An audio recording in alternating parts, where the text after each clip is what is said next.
Right, spot on. All right. How's it going, mate? Whereabouts are you these days?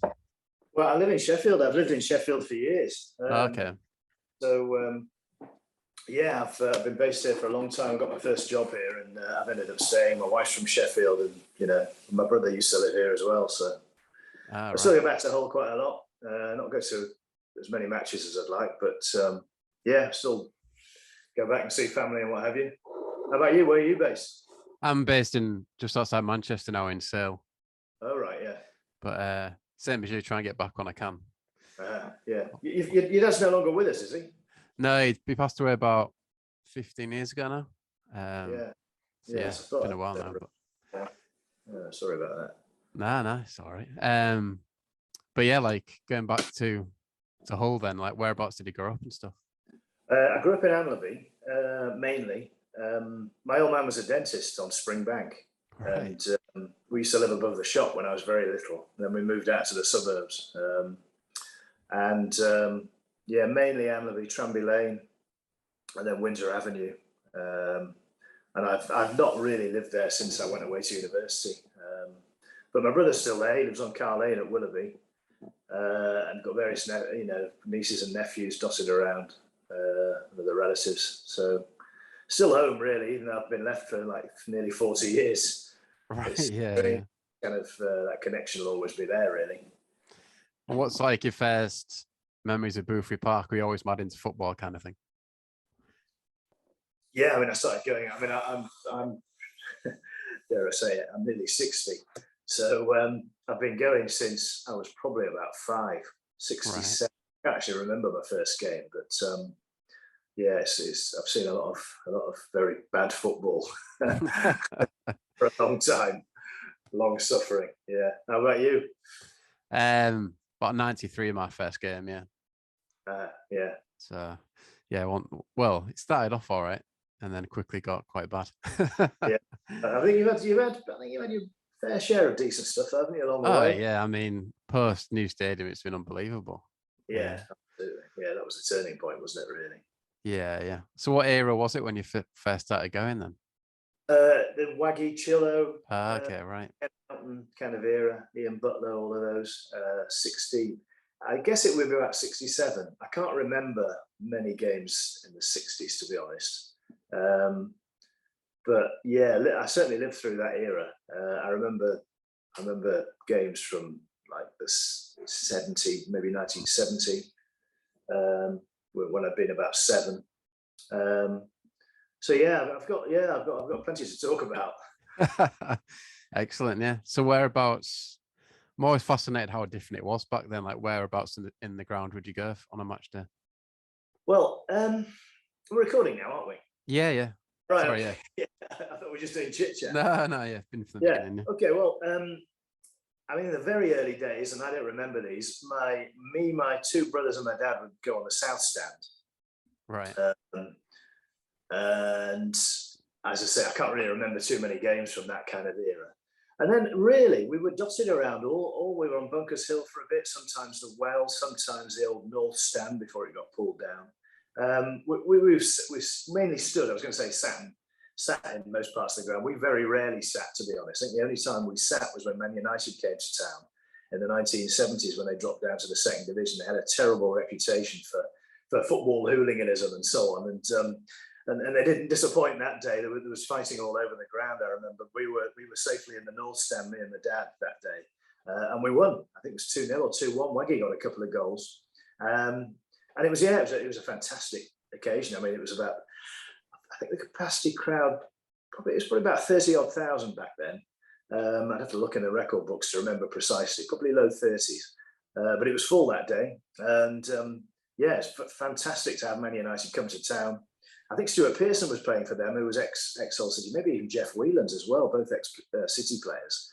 And to beat Man United, to see Man United was a big deal. I'd seen them actually play City in the Watney Cup in 1971 when Bobby Charlton scored the winning goal, I think.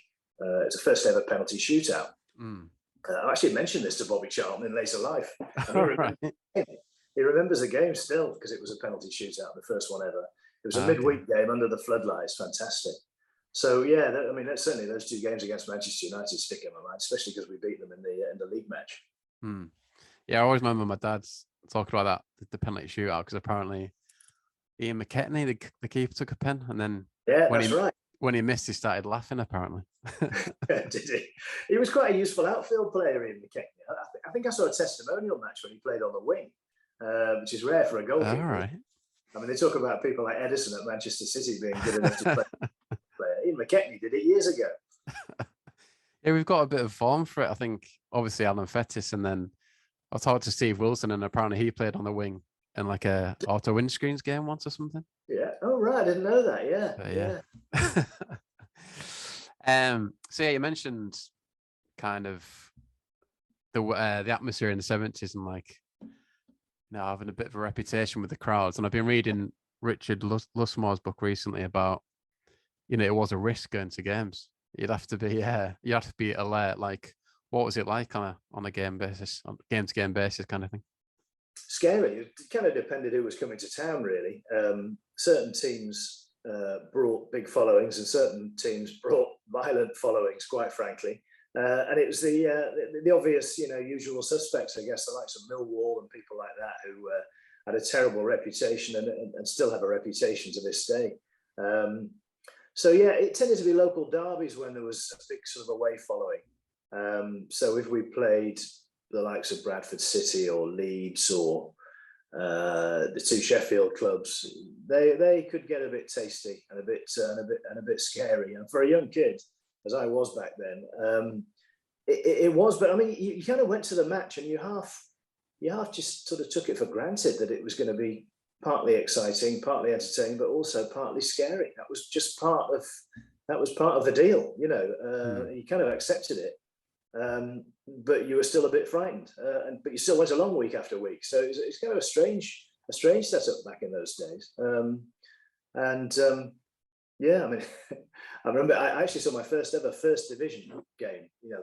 What was the First Division is now the Premier League at Newcastle, because we had relatives in Newcastle. So I tagged along to Newcastle against Leeds. I think it was Newcastle against Blackpool in the early 70s, and that was a different kettle of fish completely. Far bigger ground, far bigger crowds. And I remember being lifted off my feet at St James's Park in the Gallagher end and thinking, this is just so exciting. I mean, it was so dangerous as well. But for a young kid, it was just absolutely, it was a sort of white knuckle ride, but it was also really thrilling. It was fantastic. Yeah. I mean, yeah, there's a bit of like a nostalgia for that kind of period of football in terms of, like normal blokes playing the game kind of thing and more relatable. Is that something you see as well? Yeah, I mean, the game has changed out of all recognition from the time I first watched it, and probably from the time you first started going. It's just it's constantly evolving, I suppose. But I mean, back in the day, it was really quite primitive, wasn't it? There was no there's very little segregation. The police kind of, the methods of controlling the crowd were pretty primitive. There was no sort of sense that you are customers and there to be protected. It was, if anyone stepped out of line, you'd be dealt with pretty harshly. And the conditions in the ground were terrible. The stands were kind of crumbling. The terraces were dangerous. It was. You look back and you think, God, how did we put up with that? Why did we put up with that? But we did. That was football back in the day, and you went along with it. I mean, some people say that it's too sanitized now, and that everyone's sitting down, and that changes the atmosphere. I know that they're bringing back safe standing in a few grounds. They're certainly trialing that in the Premier League at the moment. But it's, I think you could argue it is a bit more sanitized now. It's very safe. It's a family environment. Some people say it's been kind of,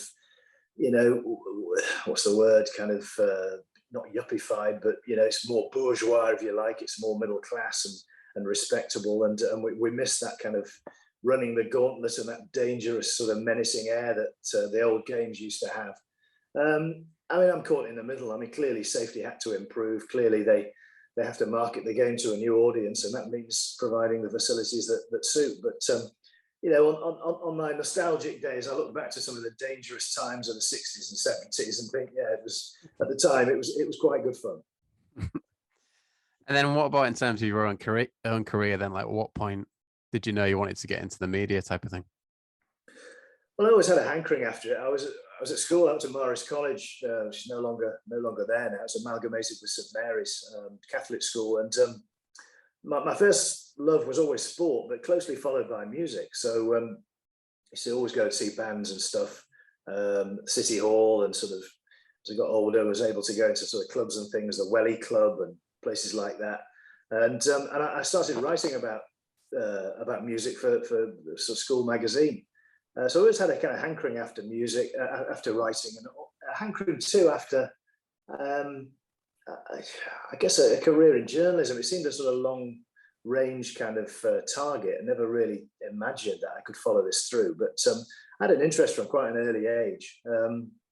And I used to read all the music papers as well as all the sports pages of the newspapers. So you could see that something was kind of taking shape there. And it was only after university when I thought, what am I going to do with my life?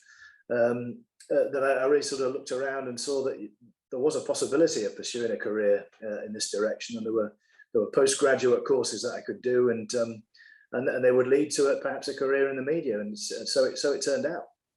Okay. Was it always sport that you're involved in, or did you have to like find your feet elsewhere first, kind of thing? No, I was a news reporter to start with. I worked in local radio in Sheffield, at Radio Hallam, reporting the news, reporting the Hillsborough disaster, court cases, crime, the whole gamut of the kind of things that you hear reported on local radio and regional television, really. Some of it quite serious stuff, some of it quite sort of light-hearted.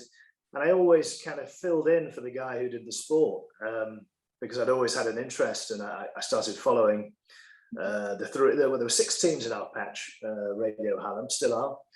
Wednesday United, Barnsley, Chesterfield, Doncaster and Rotherham.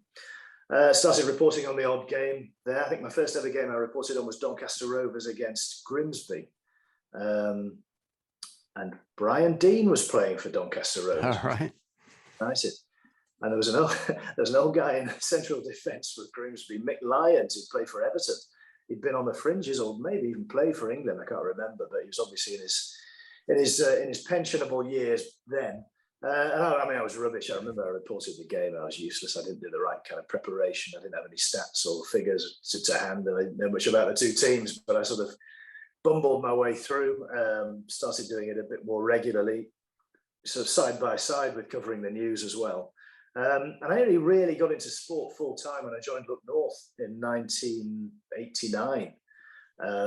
Again, I've gone as a news reporter and producer, and that was my main thing. But I dipped in and out of the sport. I mean, the late Harry Gratian, who just died very sadly the other day, he moved on from Look North in the 90s, and they were looking for someone to take on the sport. So I sort of put my hand up, and that's the way it's gone ever since, really. Okay. So did that allow you to watch a bit more of City at that point then, doing Look North?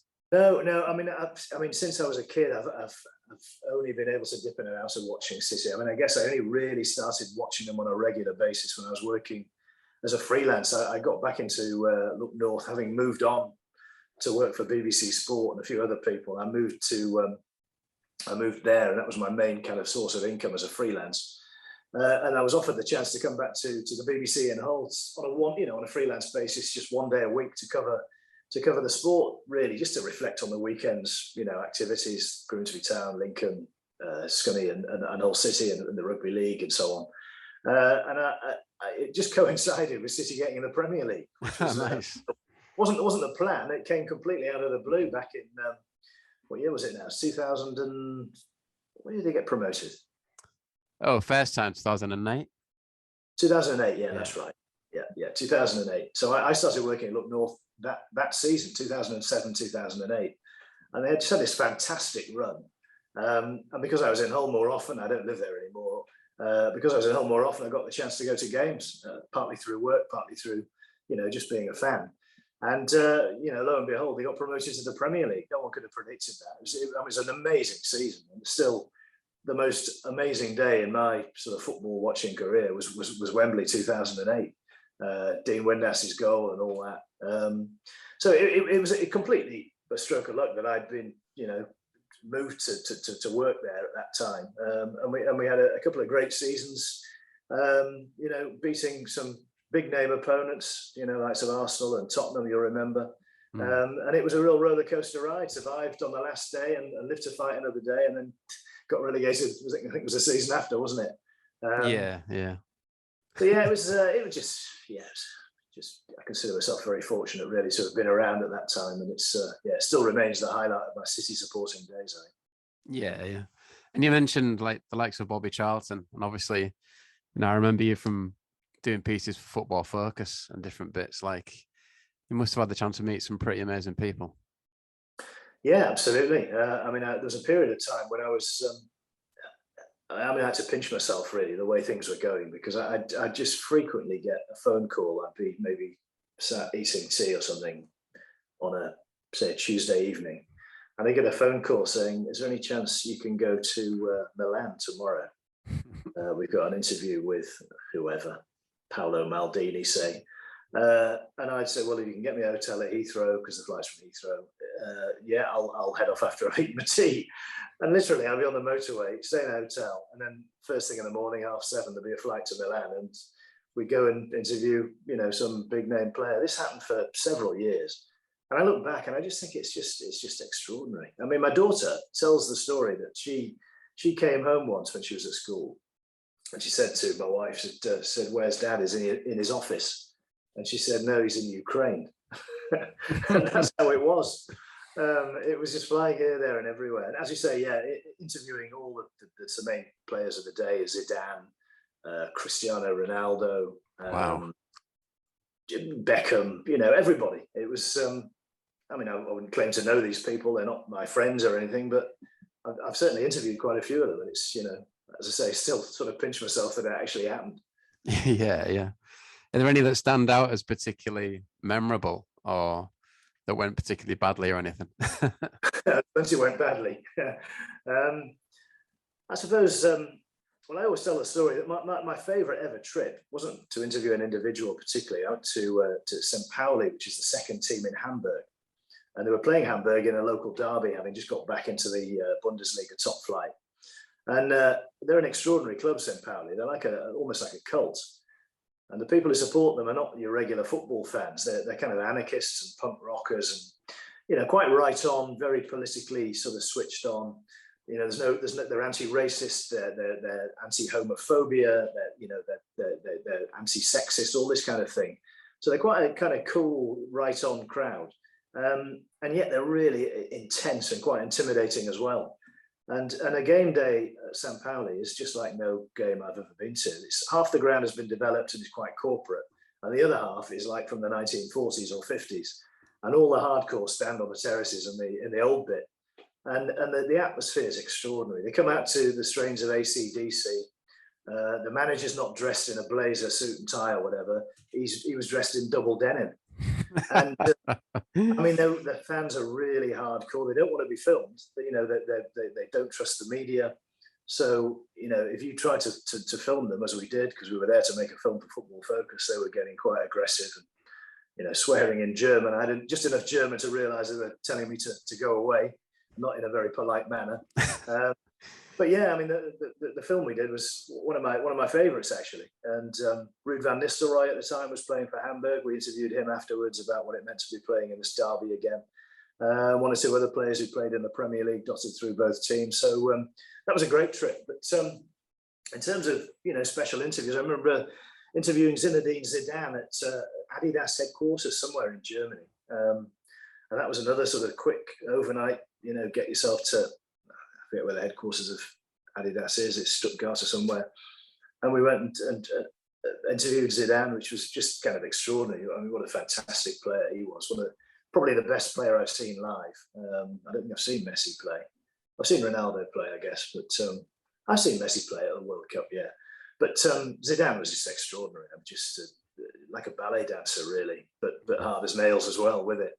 And he was, didn't speak English. I've got a bit of French, but I was going to ask about that. Yeah. Yeah, we had a chat, and fortunately it was a translator, and that was a memorable one. But yeah, I remember interviewing Ronaldo when Man United were about to be in a cup final, and the producer had been out to see his mother in Madeira, and recorded a message to play back to Ronaldo. We all think Ronaldo is sort of brash and cocky, and which obviously he is. That's part of his makeup as a player. But he's also a sort of quite a modest, humble, family sort of loving man as well. And we played this recording of his mother giving him a good luck message before Wembley. I think it was Wembley. I think it was actually a cup final in Cardiff, but before the cup final anyway.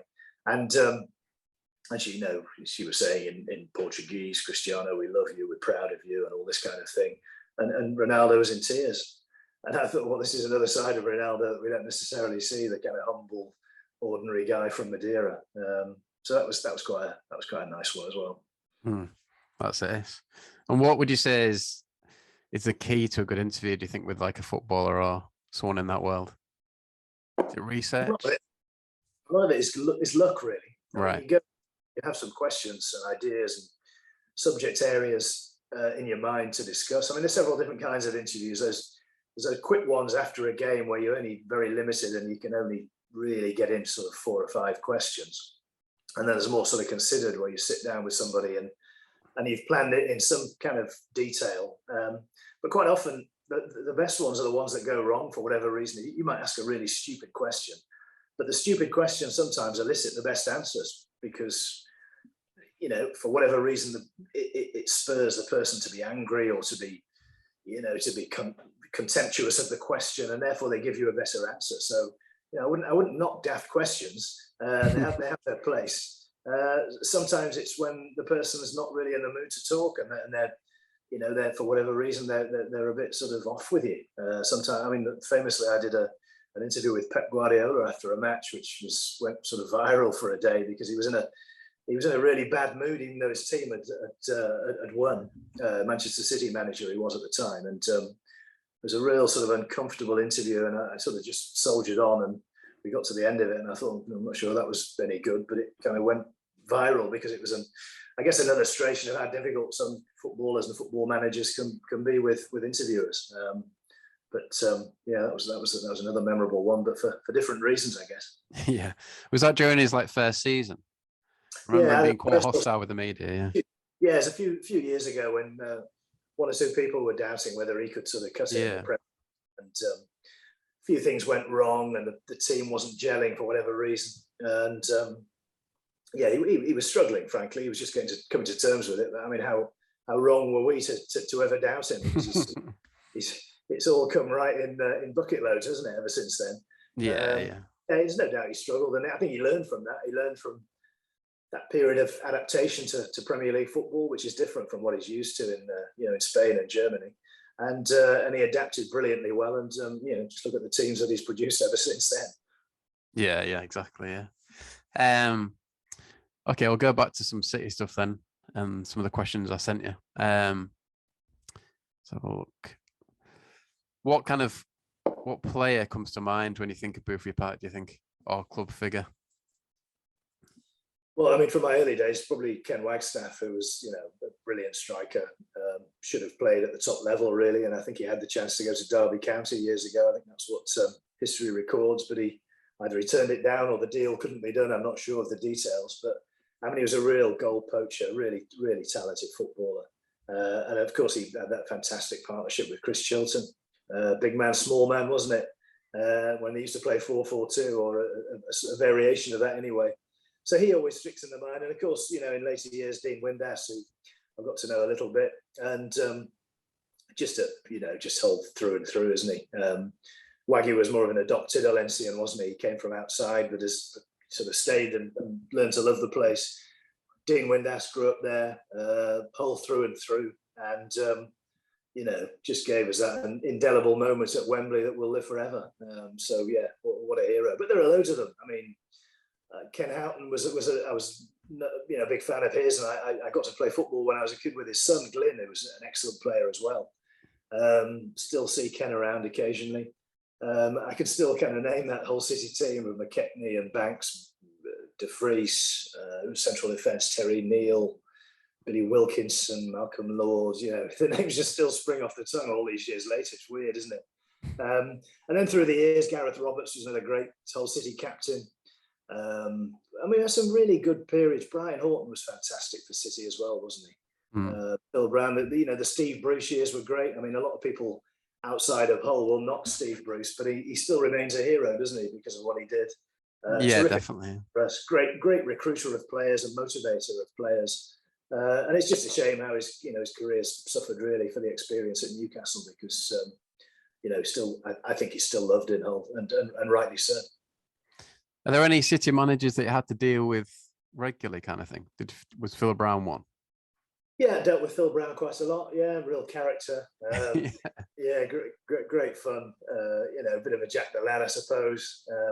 Not the obvious fit for Hull City, was it really? But the fans loved him for his, he was a man who liked to tan, wasn't he? We put it that way. Yeah. It was great, wasn't he, for City? I remember the time when he sat all the players down at Manchester City and gave them that sort of public dressing down, which he was kind of ridiculed for, but it kind of chimed with the fans, didn't it, a little bit. He was great. I mean, it's a shame that he's not still managing in the Football League. I think he's at Colne Dynamos now, isn't he, or somewhere like that. I saw he's at Borough, and then he's left Borough, I think, maybe. Was it? Yeah. So he's bounced around the lower levels of the Football League and beyond since City, but they were great years, weren't they? Singing on the pitch at the end of that game. Yeah. When they stayed up, I mean, just brilliant. He was a showman, wasn't he? He was a showman, and football needs showman, as well as decent managers, and he was a decent manager for us. No, definitely, yeah. And I remember him not being afraid, rightly or wrongly, really, to take on the media after a game. He kind of yeah. I mean, I think all football managers speak their mind, really. The idea that they're all sort of towing the PR line is a myth. Some are more careful than others, but I mean, the fans want to hear the truth, don't they? And if the truth, having a go at the interviewer, so be it. We're big boys and girls, we can take it. And then, in terms of a high point of when you were going to Boothby Park, does one stick out? Well, there's several games, really. I mean, I remember, and older Hull fans will remember this, playing Sheffield Wednesday when we're losing very late into the game, 4-1, and people started drifting away. I think it was a second division game then. And it was one of those games, but it being Sheffield Wednesday and being not that far away, they brought thousands of fans. So it was a full house that day. Be about 70, 71, I think. And somehow City came back and drew 4-4. It was one of the greatest comebacks in City history, I think. So that one stuck out. I remember, I think it was either Ken Wagstaff or Chris Chilton's testimonial match against Leeds. And Leeds brought their full, the great team of Bremner and Hunter and Jack Charlton. And I think that ended in a 5-5 draw or something. I think it might have been a penalty shootout or something. That might have been the day when McKechnie played on the wing briefly, actually, that you mentioned before. Right. So yeah, that stuck in my mind. I remember getting lost. I went with my dad once when I was only very little, and me and him somehow got separated. I think we were playing Swindon at home, and I ended up walking home to Anlaby. And of course, my dad, wow. Where's my little lad, kind of thing. And I'd got home, and he rang home, and my mum answered the phone. Obviously, said, "Oh, he's walked home," which for a young lad was probably quite several miles away. Actually, it's probably about 4 or 5 miles, which was quite an effort. But it seemed like the sensible thing to do, to just leg it home, and that's what I did. I can't remember the result of the game, but I think it was Swindon at home. So yeah, there's loads of games stick out. I mean, it's been joy and mainly pain, hasn't it? Following City, as you all know. I think you've done rather better than me, because you had some of the good years and less of the bad ones. But, it's all part of being a football fan, isn't it? You take the rough with the smooth. No, exactly. It kind of, it makes everything sweeter. But I kind of got my bad days out the way early. Yeah. The first 10 years. All part of the grounding, though. All part of the grounding. No, definitely, yeah. And then in terms of the best goal you saw at Boothby Park, does one bring to mind? Yeah, I mean, again, going back, I remember John Hawley's goal for City against Sunderland. Be sort of 74. I mean, sort of the hardcore fans will probably put me right on this, but it was in the 70s anyway. John Hawley was only an amateur, which I mean is unheard of now, isn't it? To turn out for a professional team when you're still an amateur, it just doesn't happen now. And he just arrowed this effort into the top corner from kind of wide on the left hand side. it was just probably one of the best goals I've ever seen. You can still see it on YouTube. I think the game was televised by YTV or somebody. And what a goal that was. Still see John around, and he's well into his 60s now. He's got an antiques business, hasn't he, or an auctioneer's business? Yeah. I see him occasionally when I'm at the ground. He sort of works the boxes and does a bit of corporate hospitality stuff. But yeah, a nice guy, and he was a very good player for us in the 70s, certainly. Because he went to Arsenal, didn't he? Which is mad. He did, yeah. It's funny actually, because I talked to Arsenal fans of my kind of age, and they remember him as one of the worst players they ever had. And I don't think he really cut it with Arsenal, so he takes a fair bit of stick from there. But he got there, which is far more than most of the rest of us ever did. Definitely. He played at the top level, and he went to a few other Yorkshire clubs. I think he was at Leeds, wasn't he, and at Bradford. Yeah.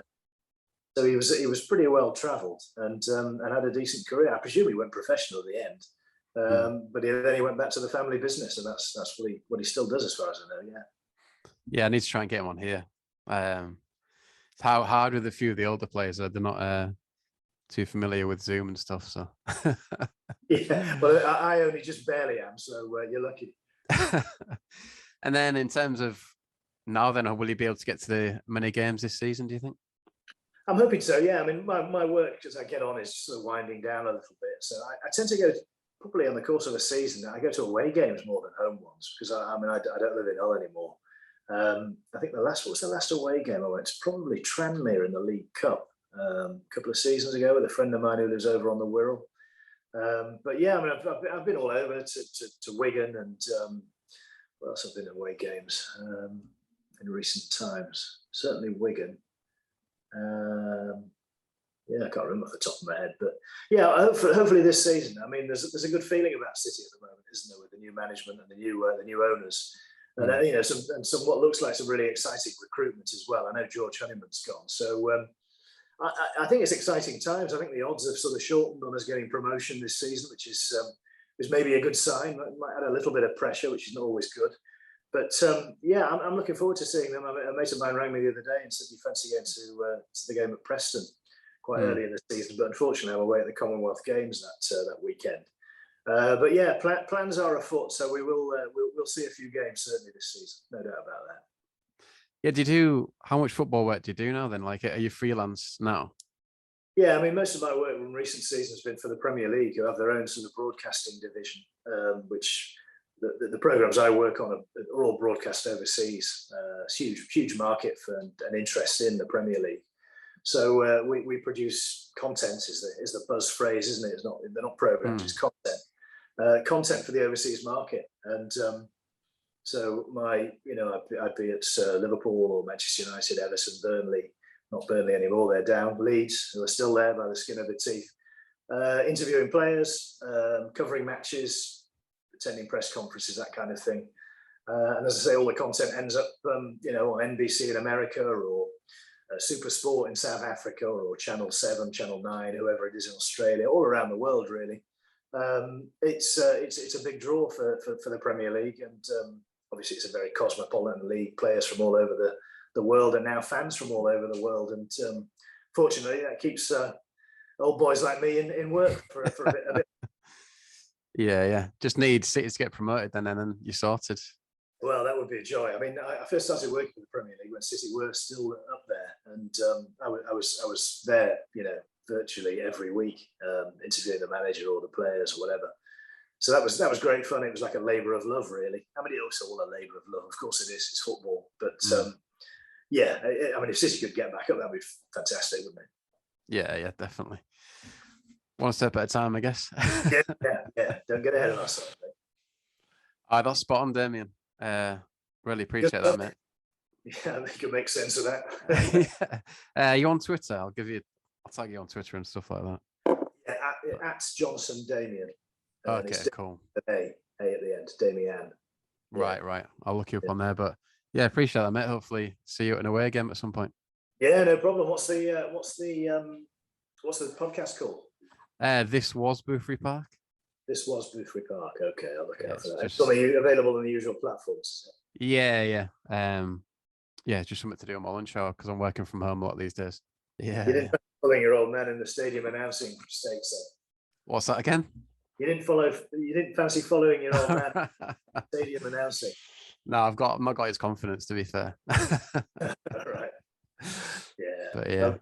A lot of that stuff is just front, really. I mean, you just if you fancy it, you just go out and just you just put it on, really, and just. I mean, we were talking about this actually recently with Harry Grayson dying, because Harry was actually a very shy man. Oh, right. I mean, he is the personality you see on screen, and that is a version of him. But he's actually quite a quiet, retiring bloke. Just happens to be brilliant at presenting, and that's he could just get himself up to do it. I think a lot of it is about that, just performance, really. That seems to be the way it works. Yeah, it's almost like playing a character kind of thing. Yeah, it's not completely playing a character because it is a version of you in some respects, but it is a little bit like that. Yeah. You kind of know which marks to hit, kind of thing. Yeah, exactly. Yeah. I mean, I learned a lot from Harry just watching him. He was a fantastic operator, brilliant operator, and could just switch it on, and he could move from kind of a football kind of audience to a political audience to a business audience or whatever, just seamlessly, just had that natural kind of thing about him that it's quite a talent and quite a thing to behold, really. But yeah, sad loss. No, I have really fond memories of him. Obviously, like associating him with City, like people like him and John Helm, like Girls on Sunday and stuff. Yeah, I think he turned 80 or turns 80 next month. Right. And he's funny enough, we're talking about the Premier League. He makes most of his living for UEFA and FIFA, just traveling the world doing commentaries on really obscure games. Argentina against Uruguay under 19s and stuff like this, for various kind of streams and feeds and TV channels. I mean, literally, he's away half the year traveling the world. Still got the appetite for the game, and great company. Fantastic sort of storyteller, and you want to try and get him on it, actually. Yeah, I was thinking that. Yeah, with 3 Park. He's a great raconteur, a great storyteller, and he'd have a few tales for you about trips to Boothby Park, I'm sure. Yes. Who was the other guy? It was him and another guy on Goals on Sunday. John Helm, and I can't remember who the other guy was now. Say that again. John Shires from Canada. Yeah, that's the one. Yeah, he's a Huddersfield Town fan. Okay, right. Yeah. He used to be massive, that. I mean, Simon Clark. Do you remember Simon Clark from up north? Yeah. I think I've seen him on Facebook. He's a big City fan. He might be worth having on. He'd have a few tales to tell. Yeah. I was at Wembley for the promotion when with him. We were both crying. Right. Yeah, I think everyone was, wasn't they? Yeah. Amazing day. We were actually sat in the press box that day, and do you know a football writer, an old guy, he must be about 90 now, Brian Glanville. I heard the name, I think. He was in front of us, and was it Brian Glanville? Yes, it was Brian Glanville. And we were in the press box, and of course, you're meant to just be neutral in the press box, and we were getting far too rowdy and partisan, and he was really getting pissed off. Yeah, it's not the done thing to be too partisan in the press box. Well, partisan at all, to be honest.